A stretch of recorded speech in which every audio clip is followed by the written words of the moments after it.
વરસાદની મોસમ છે, ચાલો ને એક મુઠ્ઠી માફીના બીજ વાવી દઈએ સંબંધોની જમીન પર. શી ખબર એવું પણ બને કે લાગણીઓના છોડ પાછા ઉગી નીકળે.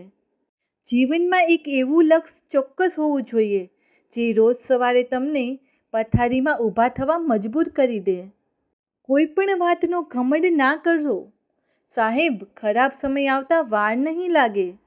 લોકો મોઢું ખોલવામાં વાર નથી લગાડતા, પણ આંખો ખોલવામાં આખી જિંદગી કાઢી નાખતા હોય છે. અપેક્ષા પણ જ્યાં લાગણી હોય ત્યાં જ રખાય છે, બાકી બધી જગ્યાએ માત્ર વ્યવહાર જ સચવાય છે.